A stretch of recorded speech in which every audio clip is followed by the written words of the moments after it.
Hello, welcome. So today we're going to be looking at r/Am I the Butthole? And both these stories today have updates at the end of them, which is great. We do love a good update. I like it when it rounds it off, and I'm also very nosy, so that helps too. So if that sounds like something you'd be into listening to today, then stick around and enjoy. And don't forget to like and subscribe, please. Thank you. First post, am I the butthole for just refusing to cook for my wife at this point? I am 39 male and my wife Jennifer is 37. We have been married for 8 years and we have 2 children. I work full-time and Jennifer is a stay-at-home mum. She's a wonderful mother to our children, but one thing she does not like to do is cook. This works out just fine for me, as I generally get off work at 4:30 and I happen to be a phenomenal cook. Oh, toot your own horn a bit much there, OP. Nah, I'm only joking. If you're good at something, then why not brag about it? My father was a chef and I've been cooking since I was 10 years old. I also worked as a line cook for several years. Virtually everyone loves my cooking. When we have company, it gets rave reviews. Our children always ask for seconds, I put a lot into it, and I take pride in my cooking skills. Sounds fantastic. I can't understand what's going to go wrong here because this sounds great. She hates cooking, you love cooking. What's the problem? The only person who doesn't like it is Jennifer. She complains endlessly. Too salty, too much pepper. This is undercooked. Well, cook your flaming self then, Jennifer. She also backseat cooks a lot, where I'll be in the kitchen making something and she won't shut up about what I should be doing differently. The worst part, though, is that she'll frequently insult my cooking and then go get garbage like a Hot Pocket or a frozen dinner from the freezer. Yeah, I'm not being funny, but I would ban her from the kitchen. If you hate cooking, you don't want to cook, and I'm cooking instead, shut up and be grateful. Like, how bloody rude. The fact of the matter is that OP is doing her a massive favour because they could go, no, we both have to cook. We've both got to get into it. But no, sounds like she just is one of them people that likes the sound of their own voice and likes it when it's complaining. Last Wednesday, I made a Salisbury steak with mushroom gravy, cream cheese, mashed potatoes, and roasted asparagus. When I put Jennifer's plate in front of her, she made a disgusted face. She poked at her Salisbury steak for a few seconds and took the tiniest bite imaginable. Then she made an exaggerated retching. Wow, that's rude. An exaggerated retching sound, dramatically threw her fork on the plate, and went to heat up a microwave burrito. Is she 5? Because that is what a 5-year-old would do. In fact, no, scratch that. Even children of the age of 5 know that it is incredibly rude to outwardly retch and make a huge show of being like, oh, this food's disgusting. What a rude bloody cow. I just snapped, and I didn't say anything at the time because our children were there, but I was completely done. I don't blame you. The next day, I made teriyaki bowls with broccoli. Jennifer sat at the table waiting for hers, and I informed her that I was done cooking for her. When she asked why, I told her it's a waste of food and that she should just go and have a Hot Pocket. What is a Hot Pocket, by the way? I have no idea what they are. Jennifer is furious that I won't cook for her, and she says that instead of giving up, I should try a bit harder. I think she should subsist on whatever microwavable slop she likes and stop complaining. Did I escalate too much here? So let's get this straight. She complains about every single dish you make. She sits there telling you how to cook when she doesn't like cooking and clearly doesn't bloody know how to, because if she did, well then, if she found it such a problem, your cooking, she could just do it herself. I'll bet you any money she hasn't got a clue how to cook. And also, considering she lives off stuff that you stick in the microwave, I will bet any money she doesn't have a refined palate that you need to be trying harder to please. Like, no, clearly, love, you're quite happy to eat junk, and there's nothing wrong with junk, by the way. I love me a bit of microwavable slop now and then, not gonna lie. I love good food. I also love bad food. It's all good to me. But what I'm saying is, if she always, like, turns her nose up at the good food that he's making and then goes for, like, just crap from the freezer instead, I don't think that OP needs to be trying harder to please her oh-so-refined palate, because I don't think she has one. I just think that Jennifer loves to complain and put OP down. Edit, thank you for the comments. Unfortunately, people are sending me harassment through private messages, and many of these people come from the same community that has cross-posted this multiple times. Why? Why would you do that? What has OP done wrong here? Absolutely nothing. I'm going to abandon this Reddit account, although in the likely scenario that I post an update, I may use it again. I'm just exhausted from reading comments about how I'm supposedly a terrible father for not making the right food for my children. What? OP's making great food for the kids. Like, with lots of different flavors and stuff. How is that a bad thing?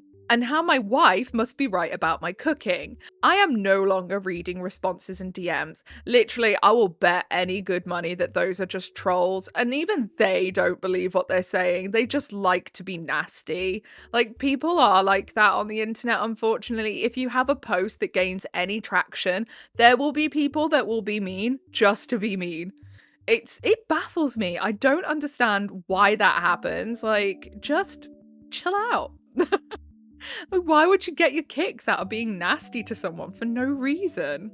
I have an ex that used to think it was funny to just like comment nasty things on people's posts just for fun. You can understand why they're an ex. So childish. Quiet Riot 7222310. I hate when they have all these numbers. Not the butthole. Did you marry a 5-year-old? Exactly.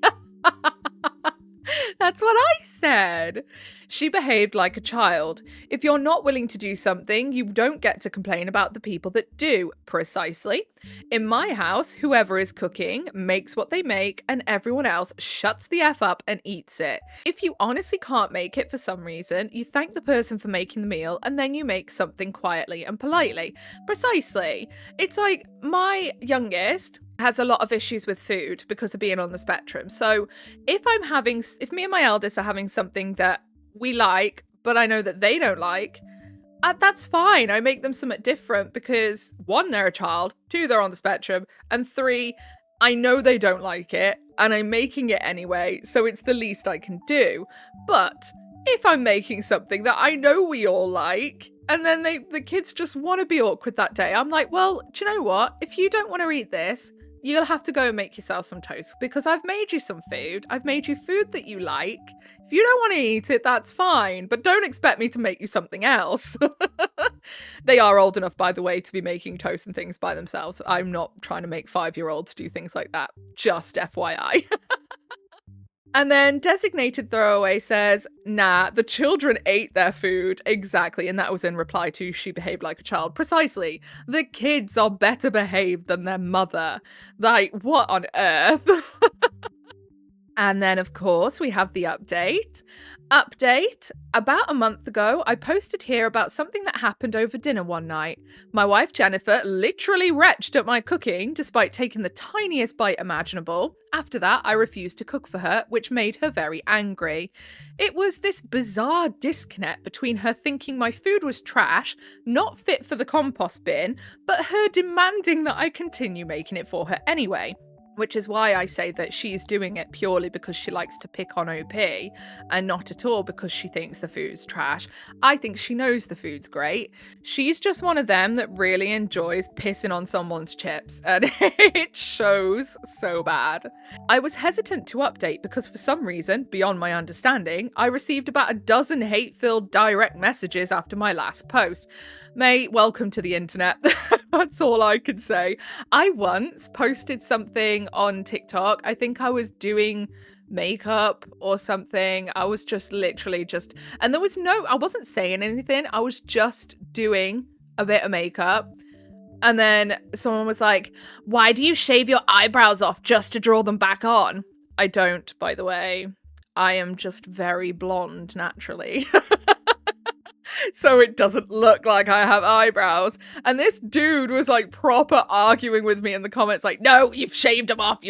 Why do women do this? I'm like, mate, do you not get laid or something? Because you seem very angsty. Oh, I think I see where this is coming from. They were all being sent from users of parody communities of this. I have no idea what I did to make so many people upset, but a lot of people have asked me for an update, so I figured I'd give one.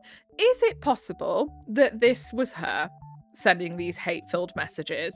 Because I wouldn't put it past her. She doesn't seem all there anyway, with the way she acts. Anyway, the last month has been really eye-opening for me. I had long ago noticed that Jennifer was highly critical of my cooking, but over this time I've come to realise that she's really critical of just about everything I do.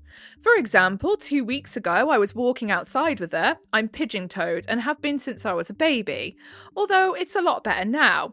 Jennifer asked why I was walking with my toes slightly pointed in, and when I explained to her that I'm pigeon-toed, she responded in an exasperated tone, "Why don't you just try walking with your feet straight?" Oh, I'm sure he's fucking thought of that, Jennifer, you dimwit. Yes, thank you. My literal bone issue was just magically cured by your advice. I never realised that the problem to something that I had suffered from for nearly 40 years was staring me right in the face. At least now I know I never can get cancer. I can just get rid of it by deciding to not have cancer. Yet Jennifer just seems like a wholly unlikable person. What did you actually see in her, OP? I am very curious. You see, I never really noticed how critical she is towards me on virtually everything I do. I suppose if it's over such a long time, you probably wouldn't, and I bet you she wasn't like that right at the start. I imagine it was a slow process of her just nitpicking. She's just more forward about my cooking. For example, when she walks into my home office, she always scrunches up her face in this really displeased way. I don't think she likes the interior, which I designed, because she wants nothing but white and grey in every room in the house. Oh, no. I'd throw myself out the window if I had to have a house that was just white and grey all over. No offence to anyone who likes that at all, but for me, it's not me. Whenever I try to do the laundry, she'll hear me open the washing machine door and beeline over to backseat me through the whole process. What? This is coming through a woman who once ruined a $1,500 suit of mine because she thought bleach would be the perfect stain remover. By the way, what is this woman on? When I was explaining an issue I had with colleagues to her, she took my colleague's side despite her being objectively in the wrong from an industry standpoint. My wife was adamant though. I must have been the one to screw things up. I'm honestly just exhausted. The criticism of my cooking was the worst, yes, but it really is just overshadowed by everything else she always felt fault with me on. I tried to have a conversation with her, and naturally, she denied doing anything of the sort, denied ever being rude to me, and even denied retching at my food. She actually tried to gaslight me here. She kept asking me questions like, when did I do that? Tell me the date. Why, right? Do people who gaslight and people who manipulate always say that? Tell me the date. Oh, yeah, because I wrote down the date, the time, and kept a log of every time you've been an arsehole. Like, don't be so stupid. Then she called me a hypocrite for being critical of her, hijacked the conversation, and eventually stonewalled me. I've come to realise that I don't really like my wife anymore. She's such a negative person. It makes me sad, but in the next few days, I'm going to ask her for a divorce. She's not going to like it, but I've come to realise that when she walks into a room I'm in, I get anxious about what she's going to say to me. Thank you for all your comments. I also apologise if this was long-winded. My marriage is falling apart and I'm not in the best headspace right now. Edit, thanks for all the advice. I'm getting hate messages from that community again, and I really don't need this as I have to deal with child custody, divorce assets, and telling my children that mummy and daddy are going to be separating. It's a really stressful time and they're mocking me in the DMs. Ignore them, OP. They're just insignificant little weasels who have nothing better to do with their time. Just ignore them. I'm going to stop checking my inbox on this account, so I won't be reading any more of your comments. Thank you so much for all the support. And then down in the comments, Lefty Trash 161 says, don't ask for a divorce, dude. Just see a lawyer to draw up the papers and have her served. She doesn't deserve your consideration at this point. Yeah, and also you don't want to be giving her a heads up on anything, because I have a feeling she's going to be extraordinarily vindictive through this divorce. And then Sir Ed Calotte says, sorry to hijack top comment, but talk to a divorce lawyer before you talk to your wife. I can't say this enough. Divorce lawyer will tell you exactly what you should and shouldn't say and do after dropping the bombshell. For example, don't leave the house, don't sleep elsewhere, don't in any way stop spending time with the kids, don't abandon any parental duties. Depending on the finances involved, it might be cheaper to buy her a month-long vacation in Hawaii to get her out of the house and establish yourself as a primary parent than to go through a custody housing battle. Talk to a lawyer first. Yeah, and also, she will probably change the locks on you as soon as you leave the house, so don't leave the house. Okay, next post. Am I the butthole for ditching my girlfriend at a restaurant, which contributed to her failing her probationary period at work? That is a strong title, my friend. I, 27M, have been in a relationship with my girlfriend, Cindy, 26F, since university. Last September, Cindy's company went under. She took this hard because she loved her workplace, loved her colleagues, and loved her boss. Unfortunately, they just weren't making that much money, so the plug was pulled. When Cindy came home and delivered the news to me, I asked her if she wanted me to introduce her to my boss. Having the same major, we work in the same field, and my company is almost always hiring. Cindy said yes, and I texted my boss on the spot. Oh, so by probationary period? Okay, so my brain was not working properly, okay? And I read, oh my god, I'm stupid. I read probationary period and thought she'd gone to like prison for something and was out on probation. Okay. This makes a lot more sense. After delivering her CV to him and a short interview process, she was hired in a 3-month probationary position. I was really excited to be working with Cindy. We could save money on gas by carpooling, spend more time together, and have lunch together too. Now, I don't know what anyone else would say on this, but I genuinely think working with your spouse is the worst thing you could ever do. Because, like, you see each other at home, you see each other all day at work, you get no breaks from each other, you're basically living in each other's pockets, and I feel like it's the beginning of a downward spiral. I mean, I guess for some people it probably works really well. I know for me though, personally, I need my space. So if I was around the person that I live with 24/7, I think I'd go insane. Maybe other people are a little less antisocial than me though. Unfortunately, things did not pan out. To be frank, Cindy was a horrible employee. And this is the other thing. Imagine getting your partner a job at your work and they turn out to be a terrible employee. Like, that looks so bad on you then. She showed up to the office 15 to 20 minutes late virtually every day. How? How would she do that if you were going in together? I had to give up on carpooling with her because I have a morning meeting and I need to get to work 15 minutes early every day.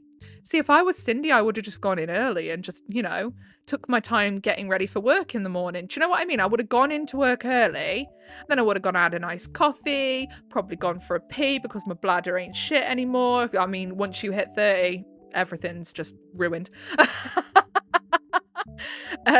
My back, my knees, my bladder, everything. And I just get ready. I just sort of get myself together at the office slowly so I don't feel rushed, but that's just me, I suppose. Cindy's favourite activity at work was opening up a blank Google Doc and looking at her phone under her desk. The hour we get for lunch was often an hour and a half for Cindy, and she really accomplished nothing in her time there. This continued for 3 months. Was she actually that good of an employee at her old work then? Or was it that they actually got rid of her, not because they were going under so much, more because she was a terrible employee? Last Monday was a rare occasion where Cindy was actually ready on time to go to work together. Perhaps this was because of my gentle urging for her to get her shit together, or perhaps it was because her probationary period was ending soon, but we were able to carpool. We went out to lunch together and Cindy ate way too slowly. I was looking at the clock and encouraging her to get a move on, but at the end of the meal, right when we had to leave to get back on time, Cindy decided she wanted another refill of a soda. I told her time was up, but she was adamant that she absolutely needed another refill. To make matters worse, the restaurant was crowded and we couldn't flag down a server. Like, does Cindy actually want this job? I don't think she does. I put the cash for the meal and a tip on the table, and I told Cindy that I was leaving, with or without her. Cindy played chicken with me here, thinking if she refused to move, I'd have no choice but to wait. But I walked to my car and drove back. I don't blame you. Don't be losing your job because Cindy is completely terrible at being an adult. Cindy showed up 20 minutes later, visually flustered. The restaurant was a 10-minute walk away, so I'm pretty sure she did end up getting her refill. She has been furious with me since. Last Friday, Cindy got her final judgment for a probationary period, and due to poor punctuality and general lack of direction, my company decided not to hire her for a full-time position. Cindy blames me. She says I made her late and that I ruined everything. Last night, she asked how she was supposed to pay her part of the rent without a job, and I responded, yes, that's a good question. How will you be paying? This threw oil on the proverbial fire, and now she doesn't even want to fight about it anymore. Was I the butthole for what I did here? Absolutely not. Her coming back from that lunch late is just another piece of hay in the haystack of her terrible behaviour while she's been employed there for that 3 months. She's been turning up late every day, and not even just by a minute. Like, what you said, like 15 to 20 minutes every day over a week. That's like quite a lot of time that she's not at work when she should be. She's not coming back from lunch on time, so that adds up to more time that she's not working when she should be. And if she thinks people aren't going to have noticed her looking at her phone under the desk, or the fact that she's just opening blank Google Docs, then she is genuinely not quite right. Because I'm not being funny. It's obvious when people are trying to waste time at work. It really is. Everyone knows it. Everyone can see and they can tell. So if she thinks people didn't notice, then she's absolutely dense. So no, you weren't the problem. She was the problem, and she's basically trying to put the blame on you. I don't think she wanted to work in the first place. I think she wants to just have a free ride, and I think she wants OP to pay for everything. I think she wants OP to pay the rent, and that's why she brought it up. If I was OP, I'd be finding another girlfriend, to be honest. Because I feel like what she's done there is really disrespect OP as well, because OP's put their neck out and got her a job at their employment, and she's gone and done this, which is also really disrespectful and ungrateful behaviour towards OP, you know? And then down in the comments, Talking Mice says if she seriously believes that she wasn't hired because of that particular day and not all of the other ones, she's delusional AF. You even tried to help her to be punctual and she didn't give an F. Not the butthole, not your responsibility at all. And then Valnair says this is going to sound crazy, but that may have been the point. She may have been intentionally dense about getting back from lunch on time, knowing that OP would leave without her. He's already set the precedent that he won't be late for work with her with the morning carpools, and then using that to blame him from failing instead of herself. With how she acted at work, she might still actually be self-aware enough to realise that she wasn't going to be kept on. So this could have been a plan to guilt OP into not pushing her too hard about the rent.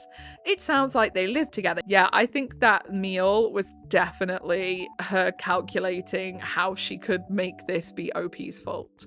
I know that seems a bit nuts. I've just known some really manipulative people that I could see doing exactly that scenario. So then we have the update. Last week, I27M talked about how my girlfriend Cindy, 26F, blew her probationary period for the job I got her completely. She was chronically late, unproductive, and she took 90-minute marathon lunch breaks. She claims that I sabotaged her because instead of being late when getting back to work, I left her at a restaurant when she wanted another refill of her soda. Anyway, Cindy decided that she was going to take some time off of work for her mental health. Knowing that she had absolutely no savings, I asked how she was going to contribute to rent, groceries, and utilities, but Cindy said that wasn't my concern. What? I decided to be upfront and flat out tell her not to expect me to financially support her. She responded by calling me a low provider, whatever that means. Oh my goodness. Yeah, she's trying to take you for a ride, OP. It's also not right because I'm more of a no provider. I'm not into arrangements where I financially support a woman for companionship. At this point, I knew that our relationship was basically over, but I decided that I'd stay in the apartment we rent for the next 2 months, as we paid our rent in full until the end of May, and then leave. Then, Cindy began taking steps to actively sabotage me at work. For example, last Friday, when I was getting ready for work, I couldn't find my shoes. After letting me look for them for 15 minutes, Cindy finally said that she washed them. I'm fairly sure Cindy has never washed anything other than a plate or her own laundry, but on Friday morning she abruptly decided to wash my shoes. Right, they were soaking wet. I had to wear an old pair of Crocs that were 2 sizes too small to the office that day. On my way home, I bought new shoes and kept them in my car. Very smart. Why is she doing this though? Because if she's basically throwing a tantrum because you said you won't provide for her, surely messing up the place that you go to work would not be in her favour. Like, what is she doing? Then, Cindy began spamming me with texts during a meeting on Saturday, one I had told her I was having, saying there was a guy banging on our door. She insisted I needed to come home right away. I checked our Ring camera and saw nothing. When I texted her back saying so, she said it must have been the neighbour or something. It's worth mentioning here that I can see the neighbour's door on the camera too, and nobody was banging on it either. I got the picture of what was going on and realising the next escalation would be having my tyres slashed or brakes cut. After work that day, I went back to our apartment, gathered my belongings and left. Cindy, naturally, went off the rails, but I got out safely. I am very glad you got out safely. She sounds slightly unhinged, and yes, I do think that you were actually in danger a little bit here. Now I'm at my buddy's house for a few days until I can find a new living situation. Thank you all for the advice you gave me. I'm sure this can act as a cautionary tale in various ways. Unfortunately, I'm kind of out of it after all this drama, so I'll leave that part up to you. Yeah, I mean, I definitely think Cindy was showing a very scary escalation there, and it was quite a quick escalation as well. And I do agree with OP. I feel like she would have tried to sabotage OP's car when she realised that OP wasn't letting her ruin his day, basically, and mess with him in other ways. I do feel like she would have escalated.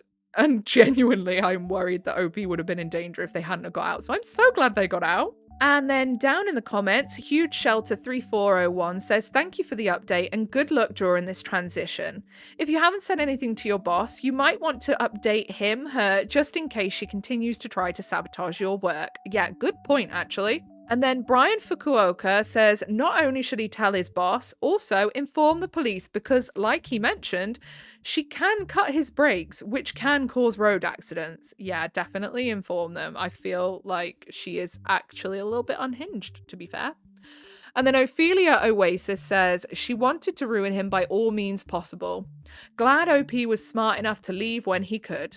Absolutely, like knowing when there is the red flags and acting upon it really quickly is the best way to protect yourself. And I think that's a good lesson for everybody else. If you're seeing red flags and you're seeing signs of manipulative, coercive, or dangerous behavior, just leave. Just leave. I don't care if you think that you're absolutely in love with this person. Men, women, they're a dime a dozen. They are everywhere. Plenty more fish in the sea and all that crap. You know, it's never the be all and end all. A person that treats you like shite is never, ever going to come around and all of a sudden one day be your white knight. It's just not going to happen. You need to leave and you need to do it quickly and swiftly and quietly to protect yourself. Even if it seems like just silly little things like in this post, it's very easy to look at those things that she did and go, oh, they're just annoying little things. They're just petty little things. Yeah, but it always starts with petty little things, doesn't it? And then it gets worse. On that note, I think we're going to leave it there for today. If you made it all the way to the end today, then I appreciate you very, very much. If you leave a like and subscribe, I'll appreciate you even more, and it'll help you find your way back here for other videos, which is always good, of course. I'm going to go put my washing on the line now. It's really nice and sunny again today. I'm loving it. It's great. I hope it doesn't go cold again, but I have a feeling it might. Anyway, whatever you're doing for the rest of the day, I hope you have a really good rest of your day. Goodbye.